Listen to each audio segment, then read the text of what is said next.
Hey there, my name is Gabriel, and welcome to Nightmare Nest. If you're here, you're probably like me, someone who knows that the darkest stories aren't always fiction. Some experiences are too real, too raw to ignore. On this channel, I'm going to share true encounters with the unexplainable.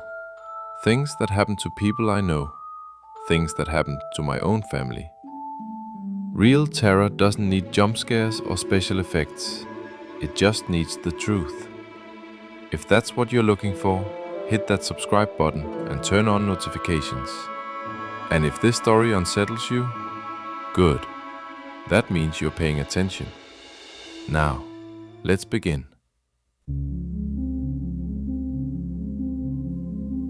Our family was always small. Just four of us. Mom, Dad, me, and my older brother Michael. We grew up in rural Pennsylvania, not far from the Appalachian range. Small town America, you know the type.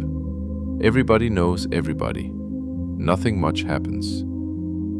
Michael was always the outdoorsy one.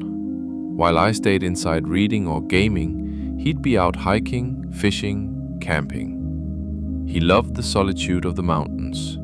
Said it cleared his head. By the time he turned 24, he'd done dozens of solo camping trips. He knew how to handle himself out there. Or at least, he thought he did. This happened 2 years ago, late September. Michael decided to do a 3-day solo camping trip in the Appalachians. Nothing unusual for him. He packed his gear, told us his route, and headed out on a Friday morning. That was the last time I saw my brother the way he used to be. Michael called me that first night. Service was spotty, but he got through around 8 p.m. He sounded good, excited even. He'd found a perfect spot near a ridge, set up camp by a stream. The weather was clear. He said he'd grilled some food, watched the sunset, and was settling in for the night. "Dude, it's perfect out here," he told me. "Dead quiet. Just me and the stars." We talked for maybe 10 minutes before the signal cut out. I remember feeling a little jealous. He sounded so at peace. I didn't hear from him again until Sunday afternoon. When Michael finally called on Sunday, he wasn't the same. His voice was different, tight, strained, like he'd been running or hadn't slept. He told me he was packing up early, heading back down the mountain. I asked him what happened. At first, he didn't want to talk about it, but I pushed, and eventually he told me. Saturday night started normal. He made a fire, cooked some dinner, sat under the stars. Around 10 p.m., he crawled into his tent and tried to sleep. The forest was quiet, maybe too quiet. No crickets, no rustling, just nothing. Then, around midnight, he heard it. Footsteps. Not animal footsteps, human footsteps. Slow, deliberate, circling his campsite just beyond the firelight. Michael froze. He called out, "Hello? Someone there?" Nothing. The footsteps stopped. He waited, heart pounding, listening. Minutes passed. Then he heard it again, closer this time, just outside his tent, and then a voice. His voice. "Hello? Someone there?" It repeated exactly what he'd said. Same tone, same inflection, like a recording played back. Michael told me he felt his blood turn to ice. He didn't move, didn't breathe. He just listened as whatever was outside his tent started pacing back and forth, and every so often it would repeat phrases he'd said earlier that day. "Perfect out here. Dead quiet." His own words thrown back at him in his own voice. This went on for over an hour, and then it started mimicking other sounds. The zipper of his tent, the crunch of his boots on gravel, the click of his flashlight. Michael said the worst part wasn't the mimicry, It was the breathing. He could hear it breathing just outside the tent, not like a person, shallow, raspy, wrong, like something practicing how to breathe. Around 2 a.m., it stopped. The footsteps moved away, back into the woods. But Michael didn't sleep. He sat there, knife in hand, until sunrise. When the sun finally came up, he packed everything as fast as he could. And that's when he saw them. Tracks, barefoot, human-shaped, but wrong. The toes were too long, the stride too wide, and they circled his tent dozens of times, over and over, in the dirt. Michael hiked 12 miles in 4 hours to get back to his car. He said he didn't look back once. When Michael got home, he didn't talk about it for weeks. He stopped camping, stopped hiking. He barely left the house. Even now, 2 years later, he won't go into the woods after dark. I've done research since then, read accounts from other people in Appalachia, stories about things that walk on 2 legs but aren't human, things that watch you, mimic you, follow you home if you're not careful. Some call them skinwalkers, others have different names. But whatever Michael encountered that night, it wasn't an animal, and it wasn't human.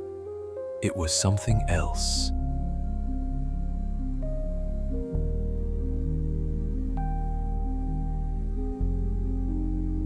But my brother wasn't the only one who had seen what he shouldn't have seen. My friend Esther and her boyfriend had a similar yet brutal encounter. This one's different though, more violent, more desperate, and it left scars that you can still see. Let me tell you what happened. I've known Esther since high school. She's one of those people who's got her life together, works as a nurse, volunteers at animal shelters, loves the outdoors. Calm, grounded, not the type to exaggerate or make things up. Her boyfriend Jake was similar. Quiet guy, worked construction, spent his weekends mountain biking and rock climbing. They'd been together about 3 years when this happened. Both of them were experienced hikers. They'd done trails all over the East Coast, nothing extreme, but they knew how to read a map, pack the right gear, and respect wildlife. They weren't amateurs. This happened last fall, October.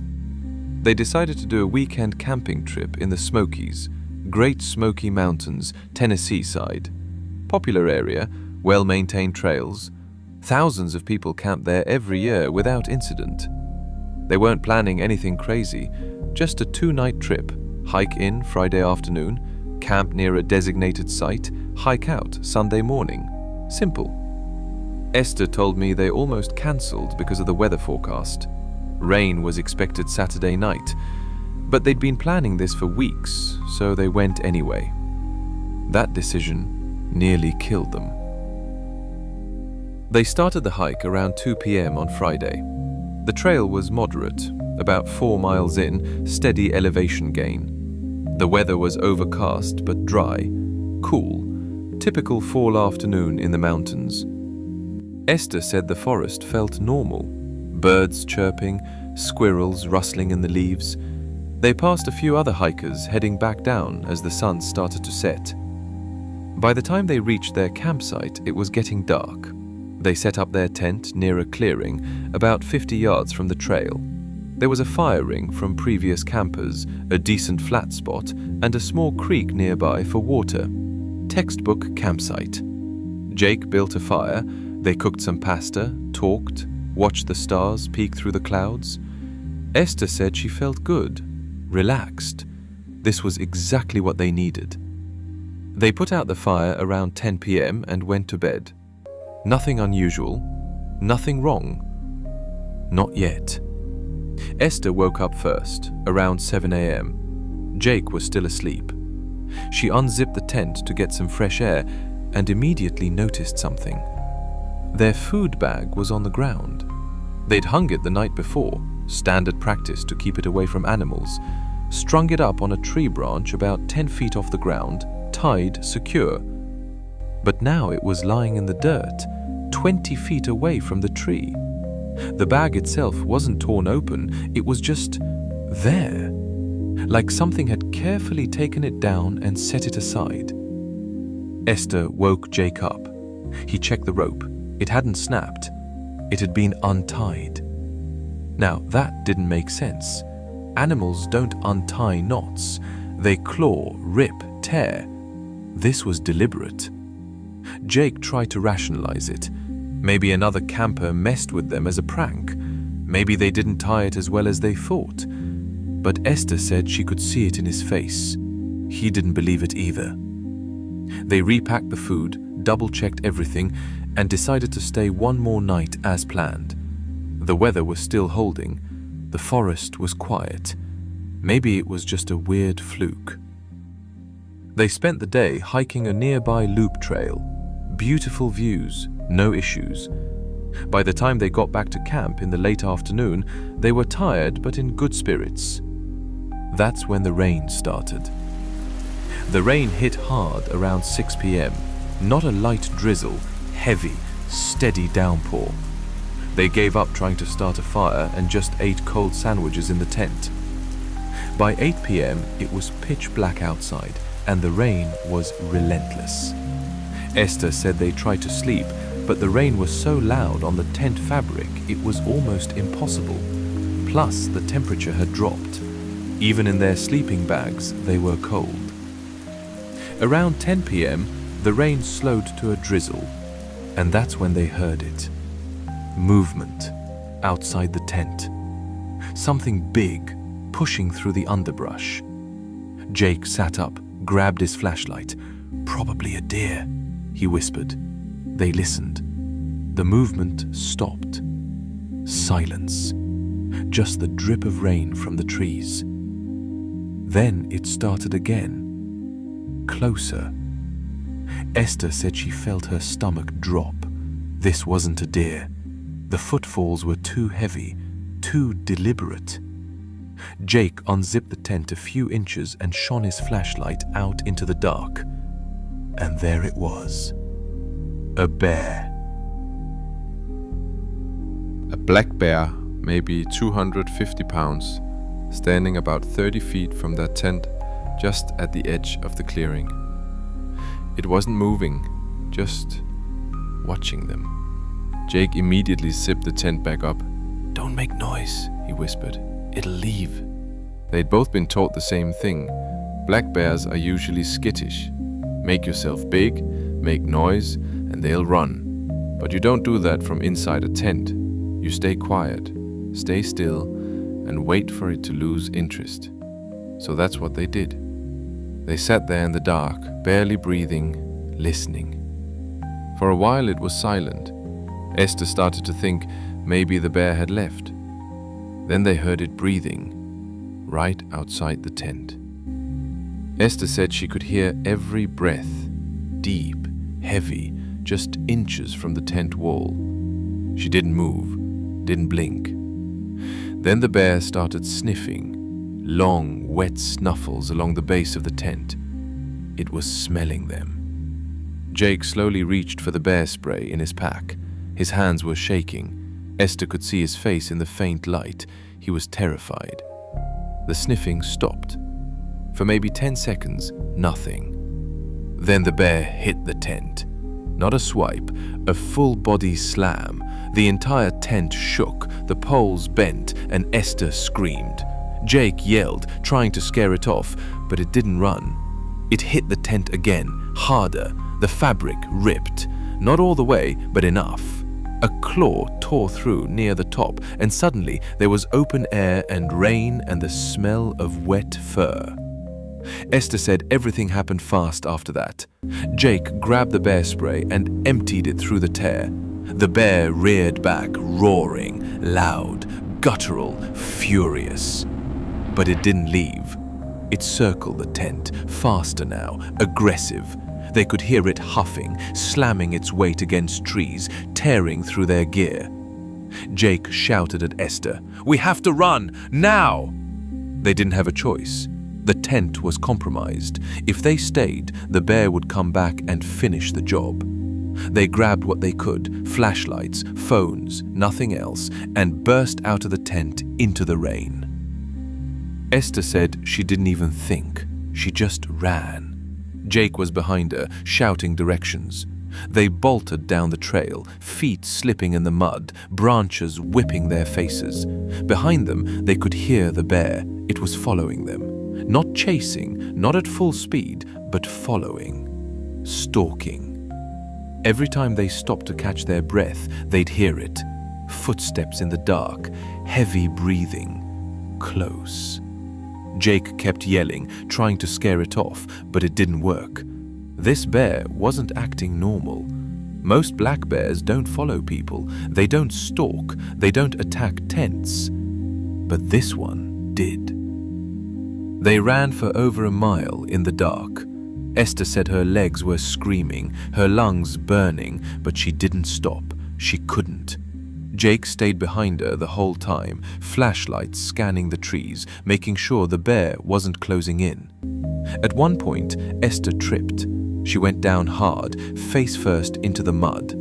Jake pulled her up, and that's when they saw it again. The bear was maybe 40 feet behind them, just standing there in the middle of the trail, watching.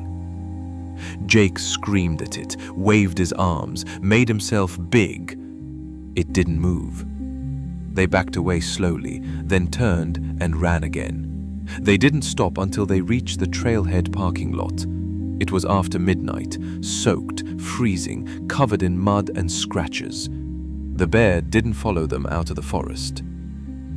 They drove to the nearest ranger station and reported what happened.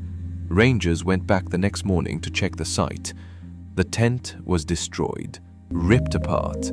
Their gear was scattered everywhere, packs torn open, food shredded.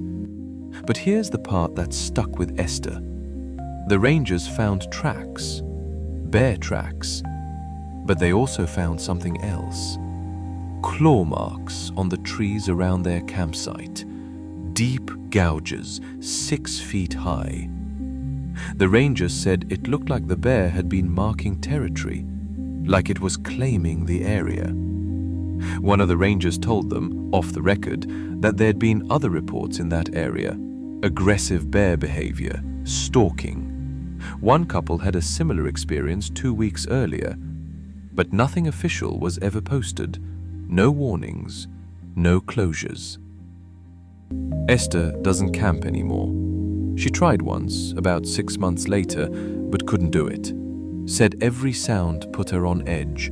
Every shadow looked like something watching. Jake's the same. He sold all his camping gear. I asked Esther once if she thought the bear was rabid or sick or something. She said no. The rangers tested it. Well, they tested other bears in the area and found nothing. She thinks it was just a bear, a wild animal doing what wild animals do when they're hungry or territorial or curious. But I don't know. I've read about black bear attacks. They're rare. Most of the time they're defensive, mama bears protecting cubs or surprise encounters on trails. This wasn't that. This bear followed them, stalked them, tore apart their camp and chased them through the woods in the rain. That's not normal. Maybe it was just a bear. Or maybe there's something about those mountains, something that changes the rules, makes predators bolder, hungrier. I don't have the answer, but I know one thing. Esther and Jake got out. A lot of people don't. That's the second story. 2 encounters, 2 different creatures. Same feeling of being hunted. If you've made it this far, I appreciate you. These stories aren't easy to tell, and they're not easy to hear, but they're real, and that's what matters. Leave a comment if you've had your own experience. Hit that like button. Subscribe to Nightmare Nest if you want more. And remember, when you're out there in the wild, you're not always at the top of the food chain. Thanks for watching. Stay safe.